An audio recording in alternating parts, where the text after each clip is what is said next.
লতিরাজ বাড়ি একের পরিচর্যা, কিভাবে লতিরাজ কচুর পরিচর্যা করবেন। প্রিয় দর্শক, আসুন আমরা একটু দেখাই।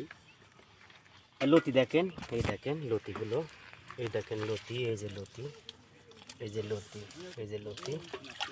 ইনশাল্লাহ আমরা পরিষ্কার পরিচ্ছন্নতার কাজ করতেছি। এই যে দেখতে পাচ্ছেন লতি, এই দেখেন পড়ে আছে সব লতি। এই যে জমিতে কিছু আগাছা হয়েছিল, আমরা আগাছা পরিষ্কার করতেছি। এই দেখেন লতি দেখতে পাচ্ছেন। প্রিয় দর্শক, 33 শতকে আপনি 4500 থেকে 5000 চারা রোপণ করলে প্রতি সপ্তাহে 8 থেকে 10 মণ লতি সংগ্রহ করা যায়। এই দেখতে পাচ্ছেন লতি। যারা লতি রাজবাড়ি এক চাষ করতে চান অবশ্যই আমাদের সাথে যোগাযোগ করবেন।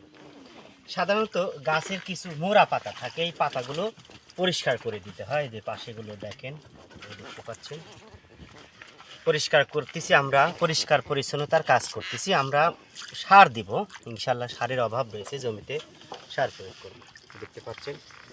তো যাই হোক, ভালো থাকবেন, সুস্থ থাকবেন। নতুন কোনো ভিডিওতে দেখা হবে আমার প্রত্যাশায়।